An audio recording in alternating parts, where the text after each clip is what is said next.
분양권 전매하면 세금 70%. 집도 아닌데 양도세 폭탄 맞는 이유. 분양계약 후 전매 시 양도소득세 총정리.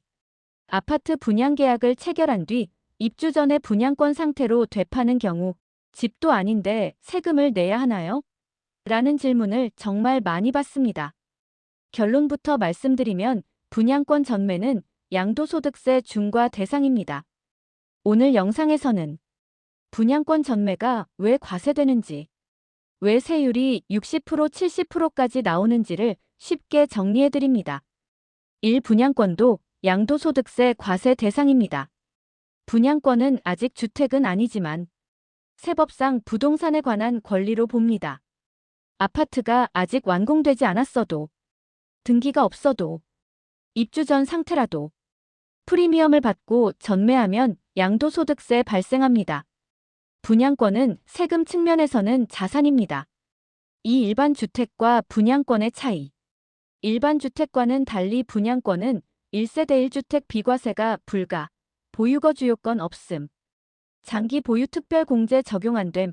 적용세율은 중과 특례 세율입니다. 3. 왜 분양권은 특례 중과일까? 정부는 분양권 투기 억제를 위해 일반 주택보다 훨씬 강한 세율을 적용합니다. 그래서 분양권 전매는 양도소득세 단일 고정세율을 적용합니다. 4. 조정 대상지역 분양권 제99조 223. 조정 대상지역에서 취득한 분양권은 더 엄격합니다. 분양권도 주택수에 포함. 향후 주택 양도 시 다주택 중과 영향 실거주 예정이었어도 전매하면 의미 없음. 나중에 들어가 살려고 샀어요. 전매한 순간 세금에서는 인정되지 않습니다. 5. 분양권 전매세율 핵심. 보유기간 1년 미만 70%, 1년 이상 60% 지방소득세는 산출세액의 10% 별도. 누진세율 아님 장기 보유공제 없어요. 무조건 고정세율입니다. 6. 분양권 양도소득세에서 꼭 알아두셔야 할 핵심 포인트. 먼저 분양권을 취득한 뒤 아직 입주하지 않았더라도 기존 주택을 먼저 파는 것이 가능합니다. 분양권 주택이 완공된 후 3년 이내에 종전 주택을 양도하면 아직 새 집에 살지 않았어도 1세대 1주택 비과세 특례를 적용받을 수 있습니다.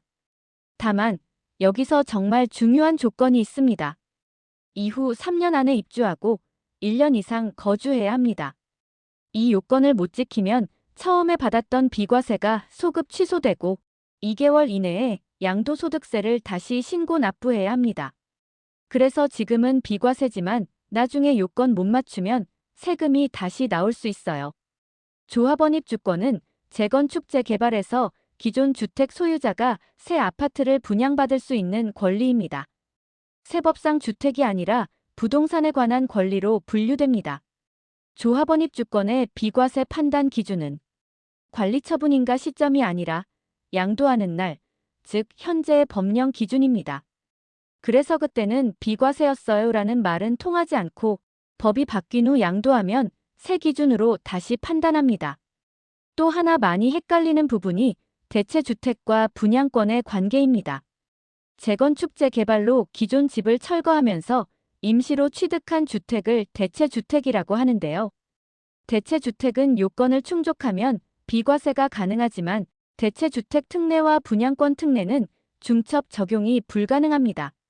마지막으로 중요한 포인트 하나 더. 과세 표준이 0원이어도 비과세를 적용한 것으로 봅니다.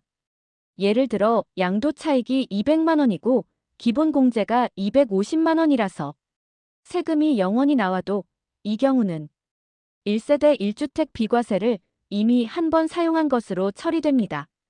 이번엔 안 쓰고 다음에 쓰겠다는 선택은 불가능합니다.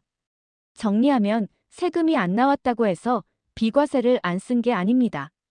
이미 한 번 사용한 것으로 본다는 점 꼭 기억하셔야 합니다.